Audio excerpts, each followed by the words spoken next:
All right, well, it's high noon, so I'm going to kick things off.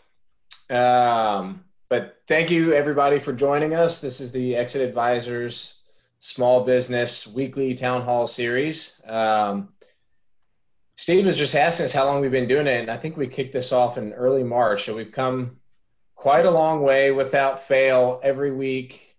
Lots of material. Anything you missed, by the way, it's on our website. It's in the I think it's under the resource page. You can look at prior town halls, any of these. It's got all the recordings and the information there. But today we've got a really interesting subject to go over, and Steve is going to present that to us. And I will say, speaking of resources, real quick, I am going to share my screen and show. Let's see. Do I need to stop sharing? No, that's fine. I've got it all pulled up. Let me just, sorry. If you want something kind of to follow up to this, I mentioned it last week if you were in attendance, but under our resources page, you can see our white paper that Al and I were working on during the pandemic, how to create favorable transaction structures, not just during and in the middle of the pandemic, but also, what to expect going forward. This is actually going to be published tomorrow by Axial's Middle Market Review. So keep an eye out for that. But if you want kind of the early scoop, you can download it directly from our website. And this would really coincide well with what Steve is going to be talking about today. But here, let me stop sharing that. You can check that out on our website, see if you can take back over the controls. So that's a little bit of a housekeeping, but for those of you who do not know us or are not aware with what we do, we are Exit Advisors. We are a lower middle market M&A advisory firm. We focus on the $5 to $50 million range size transactions. And, we're different than most investment banks in that it's not just the deal, but it's really everything that leads up to it, the coaching, the education, the prep work, not just to get a deal done, but to really increase the value of your business, streamline your operations, cover yourself from a legal angle, all of the above. And we really pride ourselves on doing that work. I think actually, Al and Gary might even chime in on that because they've worked together with Steve directly. But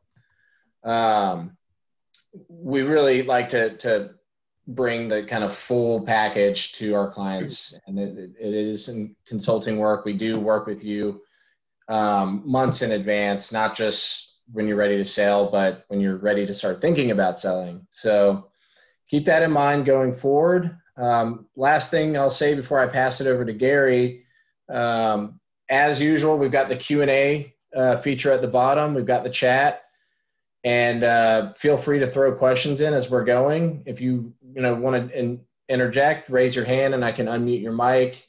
And we'll try to answer everything throughout the presentation. But we'll also leave 10 or 15 minutes at the end for Q&A.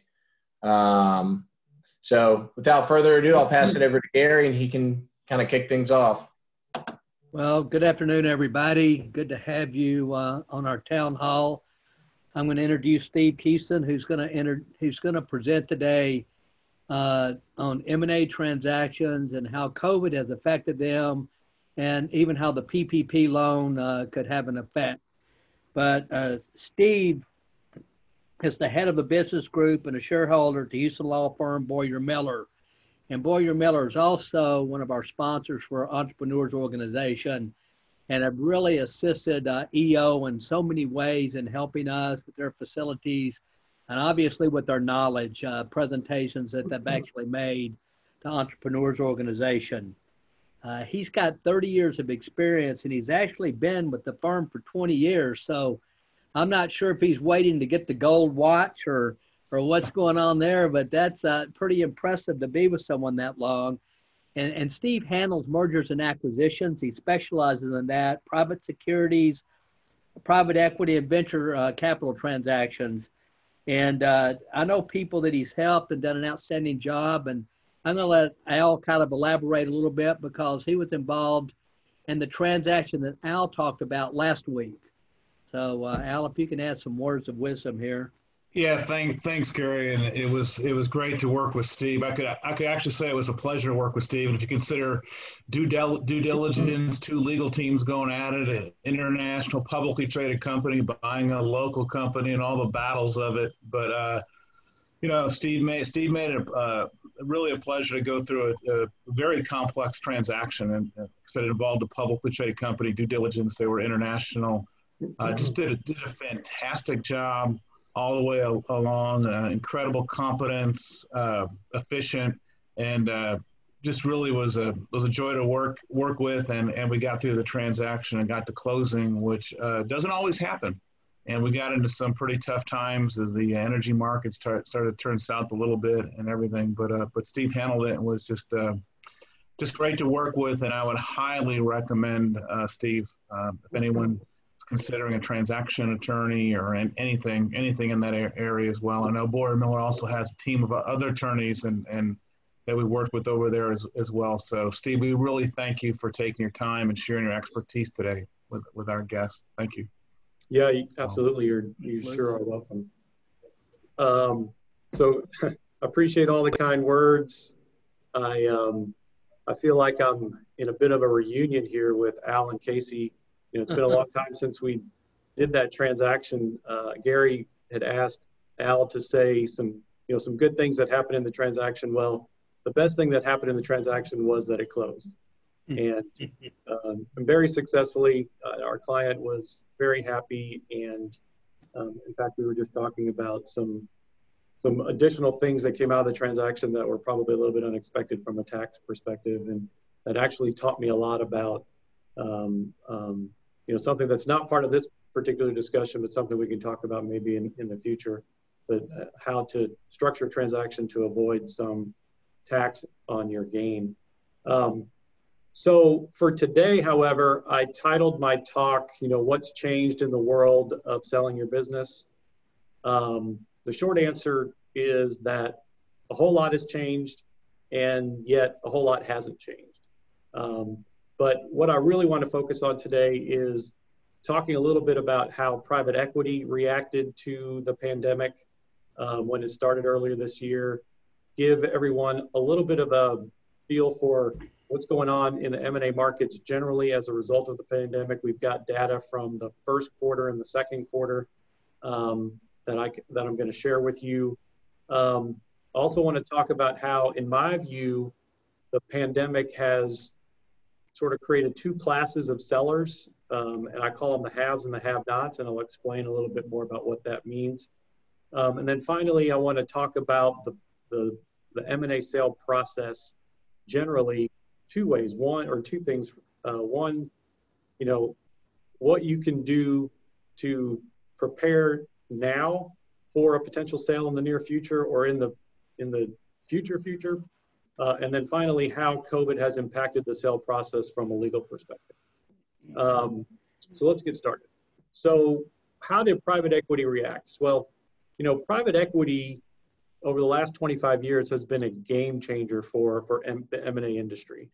There's so many financial purchasers out there, private equity companies raising billions and billions and trillions of dollars of capital to do deals that has provided a extremely robust M&A market since the recession of 2008. We had the longest bull market for M&A in the history of the M&A markets until the pandemic. So what did private equity do when the pandemic hit earlier this year? Well, as you would expect, they went into crisis mode. They spent the first 6 to 8 weeks triaging their portfolio companies. They did as much as they could to cut costs. They really tried to figure out which companies were being substantially harmed by the pandemic and which ones were not. They drew on lines of credit. They tried to protect as much cash and capital as they could. And as you might expect, from a new deal perspective, it just stopped. And the data is going to show you exactly how much it stopped. Now, a lot of people might be thinking, oh, well, they also were spending a bunch of time trying to get PPP loans. Well, unfortunately, portfolio companies of private equity companies, most of them were ineligible for PPP loans. And that's because of the affiliation rule. Under the affiliation rule, you have to include not only the number of employees that you have, but all of the employees of all of the other portfolio companies of the private equity company. And if they exceed 500 employees, then you're not eligible for PPP. So most of the portfolio companies of private equity were not eligible for PPP. Since the triaging, things have calmed down. Private equity is back open. They're doing more deals, but it's changed a little bit. But the overall takeaway is that private equity is back purchasing companies. So let's talk a little bit about what the data shows as far as deal flow, deal values since the hit of the pandemic. Well, if you look at the chart on the left, you can see how drastically the number of deals and the value of deals has dropped in the first half of 2020. Now, the bar is an annualized number. So because the third quarter is going to have a significant impact as well, that bar is probably going to get even smaller.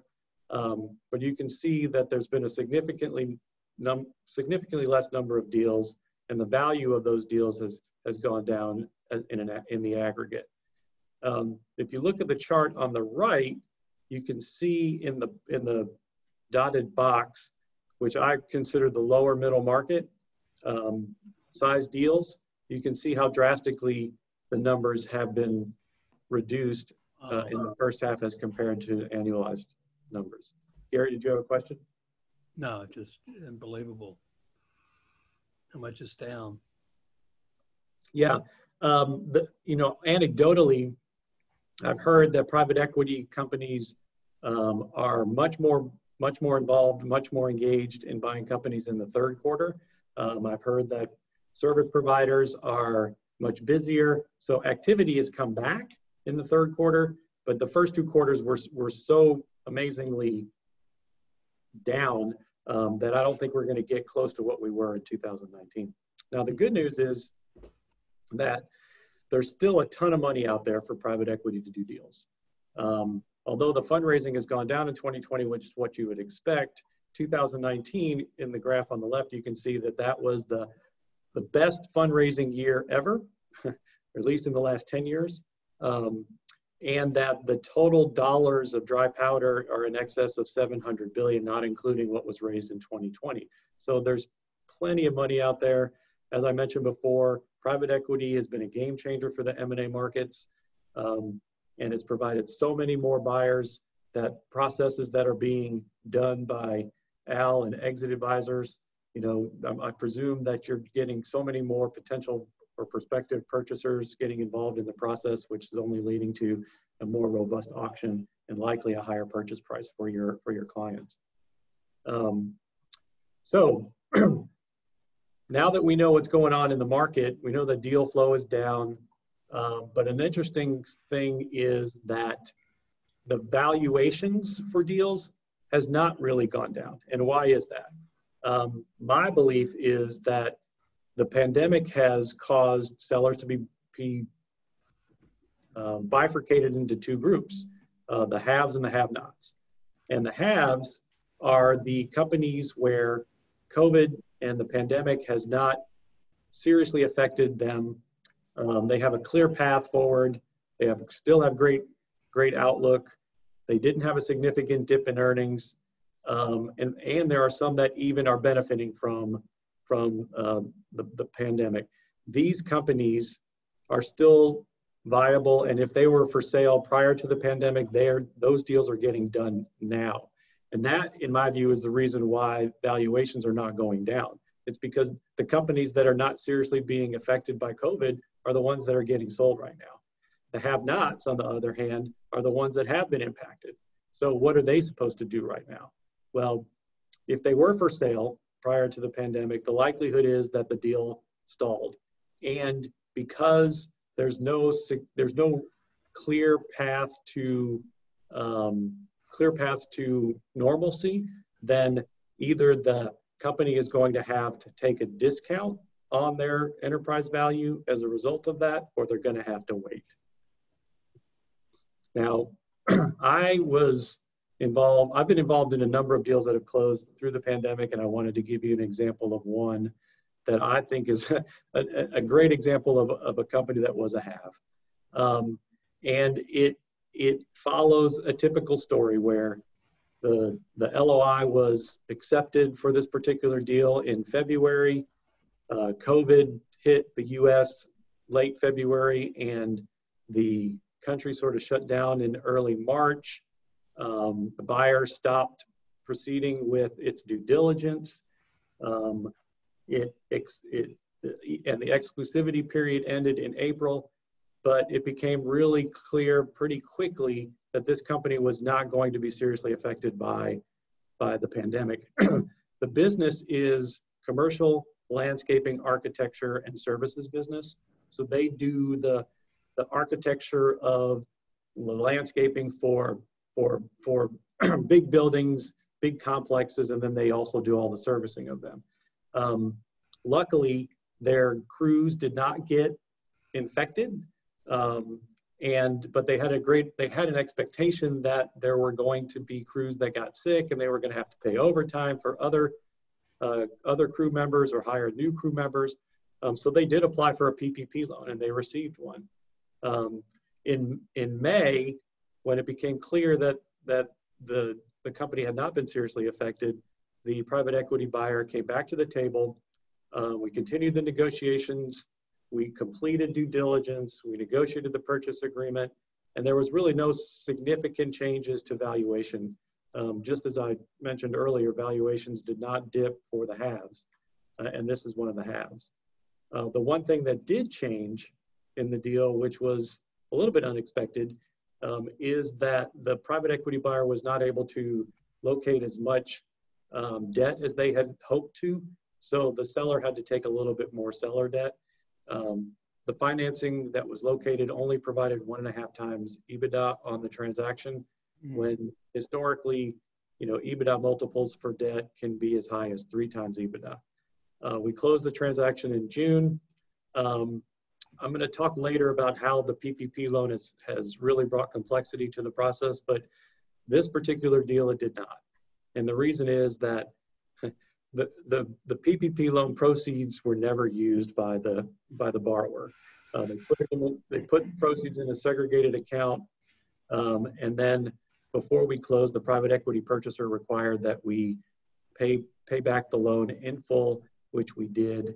And so there was no issues going forward with respect to that issue. So what if you are a have-not, and so your valuation is going to be impacted as a result of the pandemic?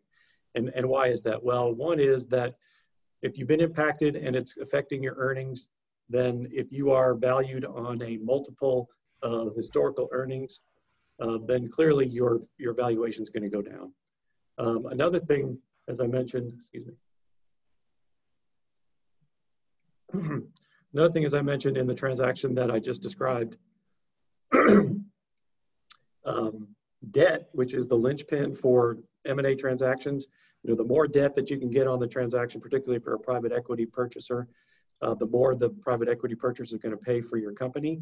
And if the leverage amounts are going down, then your valuation is going to go down. So the combination of reduction in EBITDA, potential reduction in the amount of leverage that can be obtained for your deal is going to have an impact on the have-nots. It's going to reduce their valuations, at least in the short term. So what are sellers that are have-nots going to do? Well, they're going to try to convince the buyers that, look, this is extraordinary, it's temporary, we're going to be back at normalized numbers soon, so pay us full enterprise value. The buyer is going to say, well, wait, I don't know when that normalcy is going to happen, so either you take a discount or we try to negotiate some sort of an earn-out that allows us to bridge that gap. And the earn-outs that I've been negotiating have become really, really complex because nobody knows when to start the earnout period, you know, because the seller wants to get the benefit of normalized numbers. Well, when is that going to occur? So it's become really complicated. So if you are a business that's looking to sell, or you have clients that have businesses that are looking to sell, you know, what should they be doing now, whether they're a have or a have not? So ideally, you should be planning for your exit or planning for your sale all the time. But if you haven't, then here are some of the things that I think you can do now to prepare for a sale. And those focus on your corporate records, your related party transactions, and your accounting and tax matters. The goal, of course, is to make sure that all these things are in order prior to going to market so that you can minimize any purchase price adjustments that a buyer may try to pose in the event that they start seeing issues with any of these things. So let's say they find something that's inaccurate in your financial statements. Well, one inaccuracy in their minds could lead to others. So they're going to potentially be in a position where they're going to want to suggest certain purchase price adjustments as a result of uncleanliness. So what you can be doing in these particular categories, first starting with corporate records, you know, you should really go back and look at your corporate filings, make sure they're up to date, make sure they match your current governance, make sure you have appropriate number of authorized shares for the number of shares that you have issued. And you should also be making sure that your ownership ledgers are fully up to date, that you have all of your unit certificates or stock certificates issued and you know where they are. Because particularly if you're going to sell your equity in your company, the buyer is going to want to be able to trace all of the ownership certificates back to origin. And to the extent that you can't do that, then you're going to potentially place yourself with a little bit of extra exposure. Another really important piece to your corporate records is your shareholders agreement. And inclusive in your shareholders agreement, you need to have what's called a drag along. The drag along provides for the ability to cause your minority owners to be drug along in a sale. If you're selling your equity, every owner of equity has the right to make a decision whether or not to sell their equity unless they are contractually bound to sell. And the drag along in a shareholders agreement provides for that. Now, these provisions can also be placed in your company agreement if you're an LLC, or in your partnership agreement if you are a partnership. Another thing that's really important is to make sure that you have, if there's any promises out there for equity to your employees, to your to consultants, to anybody that you haven't yet documented, you've got to get those all documented in advance of the sale. You know, none of this back of the napkin deals. Make sure that everything is properly issued. And also, in order for the recipient to be able to get capital gains treatment in connection with the sale, they have to have that ownership interest for the full hold period in order to get that capital gains treatment, and I believe that's a year. Related party transactions you should be thinking about making sure are in order. Are one, if you own the real property where the operations of the operating company are occurring, and you want to document a arm's length lease between the owner of the real property and the operating company. You know, private equity and strategic buyers are going to want to see that, particularly private equity that are going to have to assume that lease. Do you have vehicles that are owned by the business, but you're using them personally, or vice versa, where you have personal vehicles that are being used in the company? You need to document that transaction between the two parties, yourself and your company. Intellectual property, is the intellectual property that is invented by you, is it properly contributed to your company? If not, we need to provide for that, or licensed to the company, we need to provide for that. So there's a ton of things that may be related party transactions that will require some work and forethought in making sure that they're all in order in advance of a sale. And then finally, although I'm not an accountant or a tax professional, I do know that buyers like financial statements that are prepared in accordance with GAAP. Buyers like financial statements that are audited. And then, so if your financial statements aren't in accordance with GAAP or you don't have audited financials, you should really think about getting that done. And Gary can talk about that and probably has in some previous town halls. Tax filings, make sure that all your tax filings are in order. Sales tax is always a big issue in sales. Have you provided and paid, have you filed all your sales tax returns and paid all your sales tax in the state where you're operating and then in all the other states where you're selling? And then your 941 employee taxes, make sure that that's all in order as well. Okay, so we've talked a little bit about what's going on in the market. We've talked about what you can do to prepare. Now I'd like to talk about the various stages of the M&A sale process from a legal perspective and how they've been impacted by COVID. This chart or this graph, this slide, it shows you what I believe are the major stages of an M&A transaction from letter of intent until you close your definitive agreement. Each of these have been impacted in different ways by COVID, and let's talk about a few of them. So the letter of intent. I think everybody knows generally what a letter of intent is, and it's a non-binding summary of the deal terms for your transaction. There are some binding provisions, particularly the exclusivity, to give the buyer the comfort that they can incur a whole bunch of costs and that the deal's not going to be pulled from under them. So how has COVID impacted the letter of intent process? Not a whole lot, but that because there are so many issues that COVID is going to impact your definitive agreement, relating to possibly the PPP loan, relating to terminations of employees, relating to additional escrows that may be required by the buyer. These things should be discussed in the letter of intent so that there is clear path to getting those provisions negotiated and quickly inputted into the definitive agreement. So I like to take the opportunity, and some practitioners I think fail to take this opportunity to negotiate more than just the purchase price in the letter of intent, because particularly when you're running a process, and Al can, I think, attest to this, that at the letter of intent stage, you still, as the seller, have a lot of leverage because you have other bidders that you can fall back on. But once you sign the letter of intent and move to the definitive agreement, although you might have a stalking horse in the background waiting just in case this particular deal falls through, you really are now negotiating with only one party. So take advantage of the opportunity to negotiate some of the more critical terms in the purchase agreement and include them in the letter of intent stage when you have more leverage. The next stage of the M&A process is the buyer's due diligence.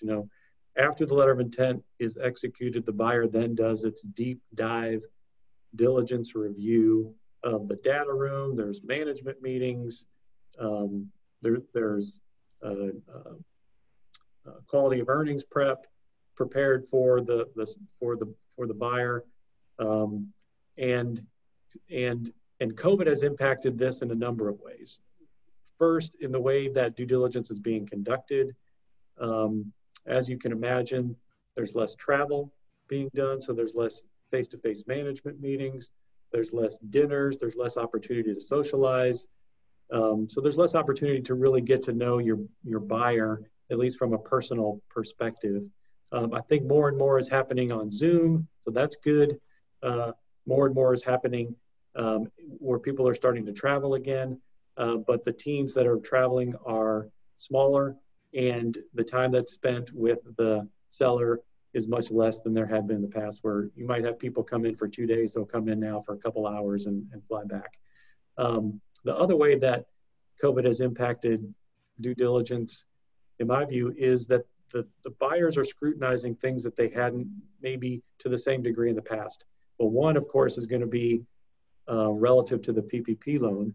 They're going to scrutinize your your the certifications that you made in connection with obtaining the PPP loan? Did you apply the proceeds properly in order to get the highest amount of forgiveness?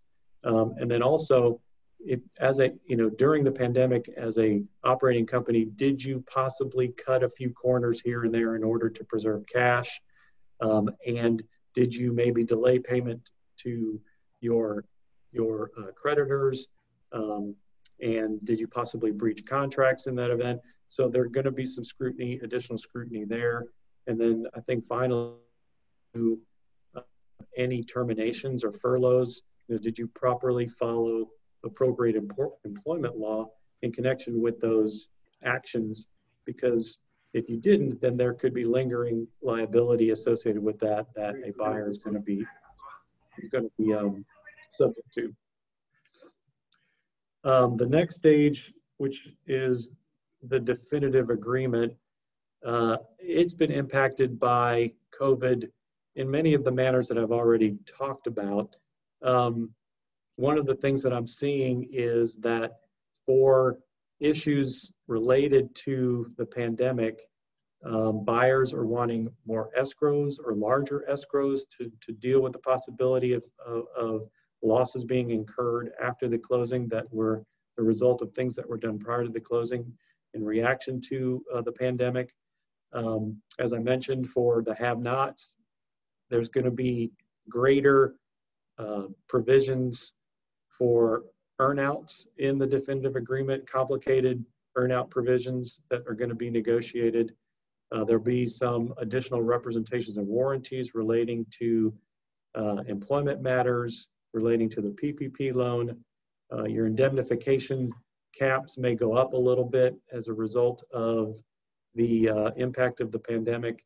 And then I think lastly, you need to be prepared for dealing with what I believe is the most impactful thing to the M&A process as a result of the pandemic is how the PPP loan is going to affect the timing of your closing. So let's talk about that for a second. I'm not aware of any middle market company that didn't apply for and receive a PPP loan. And if you are thinking about selling your company and you are still in your covered period, meaning that you're still in the period where you can use the proceeds from the PPP loan, if you sell your company now, whether it's an equity sale or an asset sale, you're going to have some complexities. If it's an asset sale, if you sell your business now, you have to terminate your employees so that the buyer can engage them after the closing. And if you're still within your covered period, if you terminate your employees to zero, then you have a full-time equivalent reduction penalty proportional to the amount of your reduction, which is 100%. So what does that mean? That means technically then you have foregone your ability to get forgiveness of your loan as a result of the termination of all of your employees to sell your business to a buyer prior to having completed your covered period. If you're selling your equity, then the buyer becomes subject to and steps into the shoes of the seller with respect to the PPP loan documents. And a change of control, which is the result of an equity sale, is an event of default under most PPP loan documents. So that means then that the seller has to obtain the consent of the lender in order to close that transaction, and the lender has to get the consent of the SBA in order to close that transaction. And that means that the delays associated with getting that consent could be substantial. So what does that all mean for sellers? My view is that it's going to potentially delay the sale of companies at least until the end of the year, for particularly those that are have-nots and those that have not completed their covered period. And the covered period, if you don't recall, can be 24 weeks from the date that you receive your PPP loan proceeds. So that is, in a nutshell, my talk for today. I'm happy to take any questions or to have any further discussions about some of the things that we talked about. Gary, Al, Casey, you guys are all in this process. You guys are experiencing a lot of the same things that I'm experiencing. I'd be curious to get, sort of your take on what you're seeing. And I'm also certainly willing and able to answer any questions that anyone might have in the audience. Thanks, Steve. I think Blake had a question in the chat. Blake, I can either read it out, or if you want to get a dialogue going, feel free to hop on the mic now. Sure, yeah.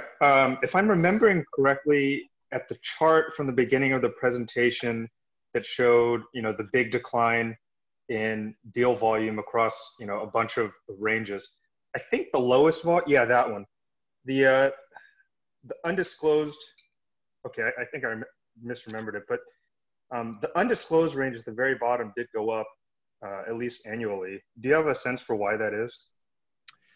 Well, I think undisclosed, meaning they didn't disclose the size of the deal. So it's very difficult to determine what the basis is for the reductions under undisclosed, because I don't know the size of the deal.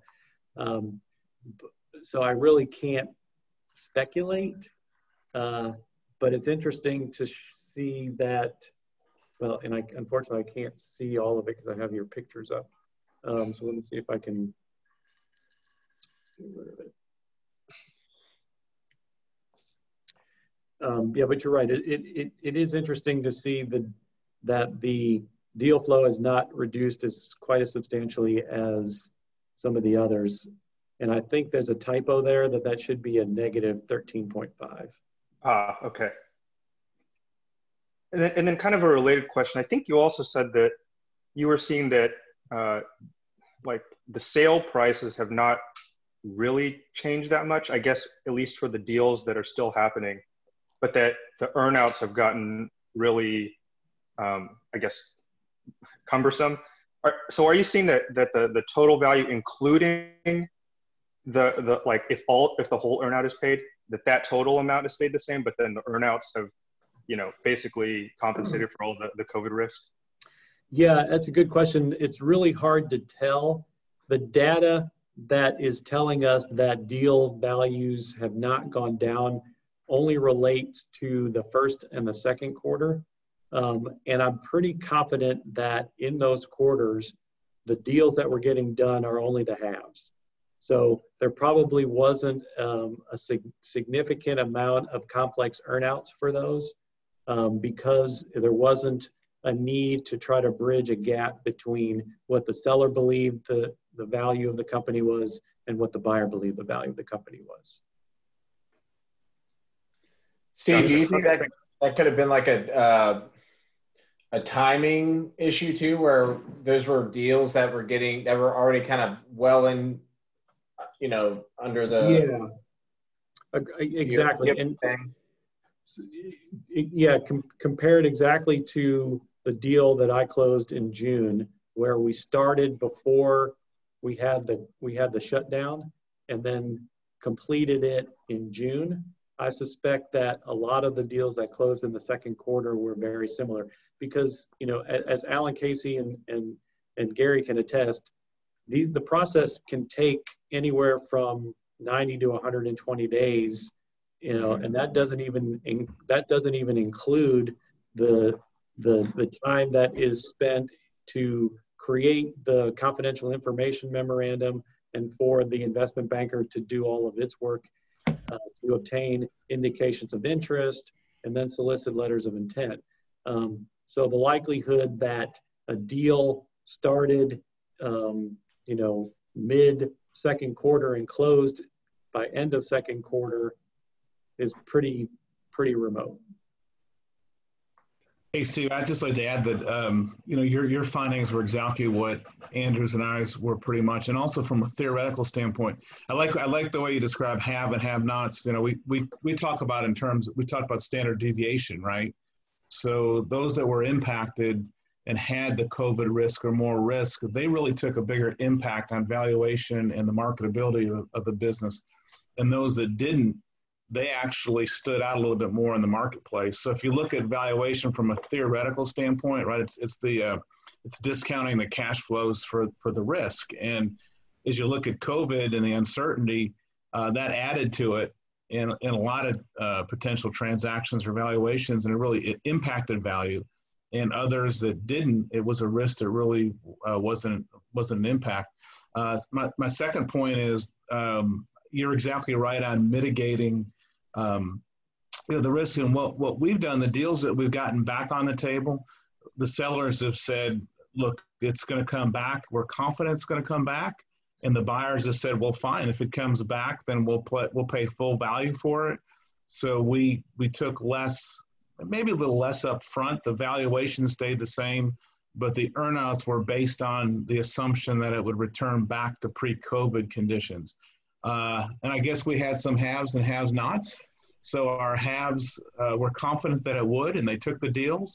And the have-nots said, you know what, it might not be the right time, and we're going to wait and see. So, yeah, what's been really challenging for sellers that I've talked to, and I'm sure you experience the same thing, is, you know, the return to normalcy.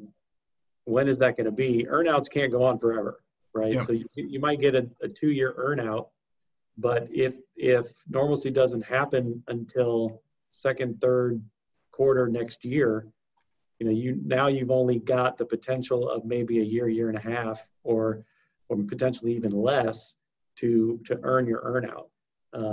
So what I've been trying to impress upon buyers is that let's not start the earnout period for maybe 6 months or more, so that we can allow for a period to get back to normalcy, to give the seller the best chance possible in order to earn their earnout.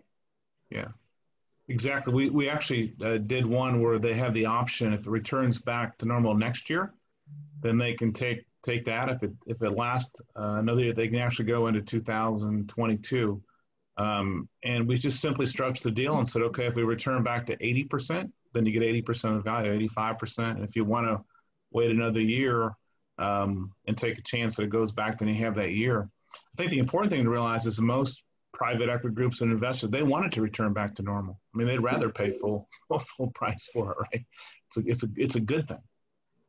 I'll hit you geniuses with it's going to be an interesting question I don't think we thought about.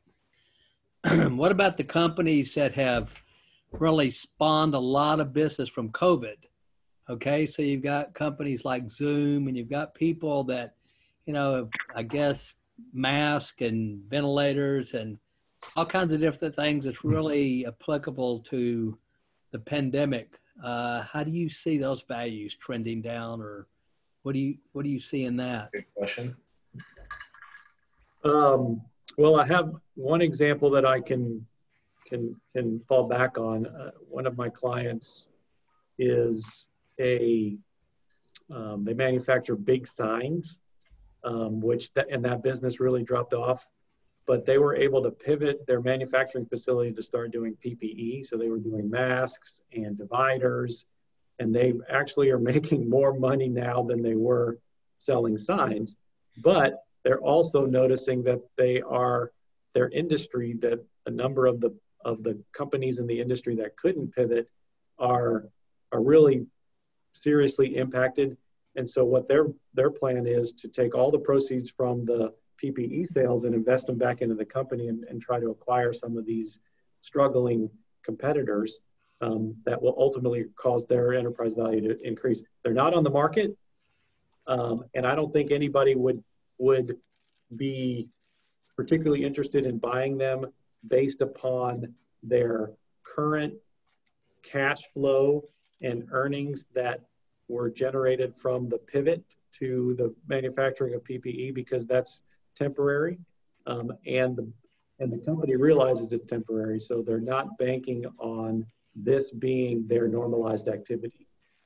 As far as the other technology companies like Zoom and everybody else that is being impacted beneficially as a result of this working from home. It's really unclear how to value that, because there is a large contingency that will likely continue to work from home, but eventually people are going to get back to the office, and that's going to reduce that need. So it is a curious question how buyers are valuing those companies, but I really don't have any particular empirical evidence to tell you what is actually occurring. Yeah. Gary, maybe I could talk about it from a valuation theory standpoint. And Steve mentioned the word normal or normalcy. So it would be kind of like a construction company in times of a hurricane, right? Or maybe a lumber yard, right? So is that going to be one time? Is it going to continue? And in terms of valuation, you just couldn't give as much credit to that. So you'd have to discount that somehow, either through maybe averaging cash flows or earnings over a 3-year period, or discounting it with a higher discount rate in the risk. And then if it's something that could potentially be a long-term, like Steve said, you still have to take some type of consideration. Is it going to continue, not continue? And so it'll be discounted somewhat, right? But it will be interesting in the real world how we see it as we move forward with this. So just for your information, from a PPP loan perspective, there was a couple of new procedural notices from the SBA recently. Yeah. One is that if your loan was $50,000 or less, then you are no longer subject to any forgiveness penalties. So you don't have to worry about whether you reduced any salaries or you fired anybody during your covered period. You will nonetheless still be eligible for 100% of forgiveness if you properly used your proceeds. And another pronouncement that came out a little while ago that I think has an impact on particularly family-owned businesses and businesses where the real estate is owned by an affiliated entity that is used for the operations of the operating company. The rent that you pay to an affiliated entity is only forgivable to the extent of the mortgage payment that it is used to pay down. So if the real estate is owned by the affiliated company free and clear, and your operating company is paying rent to the affiliated company, then the rent portion, the rent payments are not forgivable. Does that make sense? Really? Even if it's market rent? Yep. Yeah, so just something to think about and something to be aware of when you're dealing with your clients and PPP forgiveness issues. The other thing that I've experienced recently with regard to PPP is the challenge of getting the consent of the lender when the lender also needs to get the consent of the SBA. And recently, in order to close a deal, I actually just had a letter executed by the lender saying that they consent to the change of control, but they reserve the right to continue to seek SBA approval and do not make any statement with regard to what the SBA would do with regard to this issue. And then to the extent that the SBA doesn't approve it, they're reserving their rights for it to continue to be deemed a default under the loan documents. So it sounds a little bit bizarre, but I would say that the risk of the SBA not approving a change of control transaction where the lender approved it, I would think would be pretty remote. Steve, I have a quick question, and hopefully this isn't too broad, but we're talking about, Al was alluding to like one of our clients, and we have a pretty creative earnout structure, and I think it's amicable to everybody, the buyer, the seller, everyone's happy with the terms, but it's a fair bit complicated, not overly complicated though. For some of the more intricate earnouts though, in theory, an earnout should be very simple, but it can get muddied. Is there like an absolute, like the holy grail of like, if from a legal perspective, if you're gonna, form or structure some sort of earnout, like make sure you do this, no questions asked. Just like the number one thing that you would want to make sure you're taking care of no matter what. Well, my number one recommendation, and you mentioned it, my number one recommendation is to make it as simple as possible. Make it as straightforward as possible. And after you draft it, I always like to have somebody else who's not involved in the transaction read it, because I want to be able to make sure that it is drafted in a manner that if we have to put this contract in the drawer for 6 months and we pull it back out, that we're going to understand exactly what it was without having the previous context. So keeping it simple, keeping it tied to revenue as opposed to a complex, profit calculation is beneficial, but it's not always applicable or appropriate, right? Because revenue may not be the right mechanism by which, or the metric by which you want to judge the earnout. So if it's going to be profit, make sure that you have a very, very detailed definition of net profit or profit, and make sure to the extent that you can that it is as simple, straightforward, and easily readable as possible. Yeah, and I'll add to that too, from like you were saying, not just the simplicity, but from our perspective, from like a financial perspective, we personally at X Advisors try to avoid anything that's below the gross profit line. Like we really like to focus on revenue numbers, maybe gross profit, or like an FTE headcount for new clients, like some sort of top line measure that's very measurable, one, very, easy to interpret, and two, where no matter what, there's no scenario where any party would really have if they were trying to be conniving, there's really no way around it, or there's no like loophole. Because if you start messing with, using EBITDA as a metrics, or even profit, Al made a good point on one of our deals. Like all of a sudden they could be staffing up, and revenues go up twofold, but your expenses could go up equally, and it could be really hard to ascertain how much of an EBITDA improvement or a net income improvement or anything below gross profit was really improved or diluted. So now I'm getting complicated. But the idea is just to keep it something very tangible, very measurable, top line that can't really be manipulated. Yeah, a couple other things to think about when you're representing sellers relative to earnouts. After the closing, you don't control the company anymore. Exactly.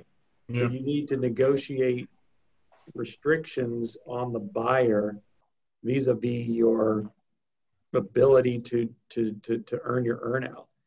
So you want to be able to try to prevent the influx of additional costs. You want to try to prevent the diversion of revenue that would have otherwise been helped in generating your earnout to another affiliated company. So there's a lot of things that can be manipulated by the buyer, because and you can be assured that what they're going to request is that they have the total control over the operations of the company after the closing, even though you are eligible for a significant earnout. So the negotiation over what kind of controls or restrictions is going to be put on the business in order to prevent them from trying to manipulate the payment of your earnout is going to be a hot negotiation. Yeah, I mean, it doesn't have to be malicious either. Right. I have another client that we anticipate, and they've already kind of expressed that they're probably going to have an increased cost in their healthcare because they have really good benefits packages. And that's one of the compelling things for the buyer to the seller. But those costs are going to, do something to their bottom line. And I know that there could be a 2-year phase of capital improvements to this business, where again, it's not malicious, but it's part of a bigger plan to grow it. But if you're measuring something that you don't have control of anymore, or that's not really going to be synced up like revenue or whatnot, then you hit the nail on the head. You lose control. And then yes, sir. I was just going to say before, I've been getting asked this question a lot, and since I have you on here, like get your input on it. What about the risk of not having a safe work environment if there's a COVID outbreak that comes from work, and also some of the advisory boards that I've sat on, some of their employees aren't going back in the office. And can you force your people back in, and are these risks going to carry over into a transaction, in the sale of a company? Sure. And yeah, in fact, that was one of the things I meant to mention in connection with due diligence, that the buyer is going to diligence your efforts and the procedures and policies that you put in place with regard to back to work or back to the office. Our recommendation to our clients has been, and I'm not a litigator, I'm not an employment lawyer, but I've been privy to some of these discussions. But our recommendation has been that if you're going to go back to work, make sure that you do have written policies and procedures, that you disseminate them and that you comply with them. Make sure they are either equal to or stronger than what the CDC recommends. And then if you have that, you almost have a safe harbor from being sued for anybody that might get sick, because how are you going to prove that you contracted the disease at the office, right? And if you are complying with the procedures and policies that you put in place, and they are that they are up to par with the CDC proposed requirements, then you should be in a relatively good position not to be fearful of losing a case regarding someone getting sick at the office. Not to say that you might not get sued, because anybody can sue anybody, but you should have a meritorious defense, and causation is going to be very, very difficult for the plaintiff to make. That's back to work, litigation risk. I think he also asked about can you force employees back to work? I think that's, unless they are a protected class where you have to make reasonable accommodations, right? Then I think you can. And if they're not a protected class that requires some accommodations, and you can provide reasonable accommodations, being that they can work from home, then I think you can. And if they will not comply, because we are an at-will work state, and there's no employment agreement that states otherwise, then you can terminate that employee and hire somebody else. Steve, something I got hit with that was an interesting point yesterday. I had an individual prospect tax client call in, and they assumed that since they were working at home, their employee W-2 income, that they would have office and house and auto expenses and all this stuff. And I think people need to understand, employers too, that, in 2018, they did away with employee business expenses. And I think that's something these employers really should communicate to their employees who really believe what this guy believed, that he was going to be able to deduct the use of his house, the use of his car, the use of supplies, internet, and all this stuff. And people may have a misconception there. I agreed. The other thing that's been a real challenge for employers dealing with this working at home environment is overtime, right? Yeah. Because people are working all hours. And so if somebody says, I worked 12 hours, how do you dispute it? So What we're recommending is that there be a requirement that if you are working from home, you're working during the hours from 9 to 5. And if you're not, or if you need overtime, that you still have to seek permission, just as you would otherwise if you were at the office.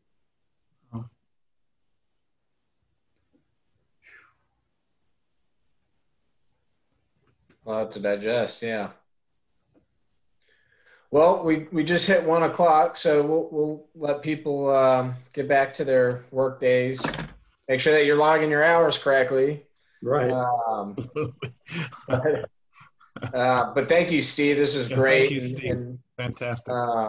Real quick reminders. Next week we've got Jason Knight again. As you can see on the calendar, he's going to be going over building a high performance culture, getting out of your own way, getting the most out of your team. And then really looking forward to 2 weeks from now, Gary's going to go over some potential tax implications relevant to your business, relevant to your, individual taxes, with the election coming up. So we're going to try to keep it as middle line as possible, no biases, but really it's going to be, there's a lot of legislature that could or could not be passed and go in many different directions. So yeah, Gary's going to have his referee jersey on. Steve, any closing remarks? No, I just wanted to thank everybody for letting me talk today. I know it was a lot of information. I really did appreciate the discussion after my talk because I think that just kind of shows that everybody's dealing with different things as a result of this pandemic from a business sale perspective. But, I've been, like I said, I've been doing this for 20 years. I am now a self-proclaimed PPP loan expert. And so if anybody has any questions about these particular topics, please feel free to contact me directly. And everybody go vote. Yeah, early voting starts today. I got in and out yesterday in 15 minutes, so I got lucky, I guess. But I'm going right now. They have drive-through voting down the road from me. So you must not live in Fort Bend. That's where I live. I voted at there's a church, Resurrection Church at TC Jester and 11th, and I literally. Yeah, that's where we're going, Gary. It was 15 minutes, man. Maybe it was just a luck that I did it at 10 o'clock or whatever, but it was easy. Yeah, good job. Awesome. Well, thanks everybody, Steve. And we'll see you next week. Great. Thanks, guys. Bye.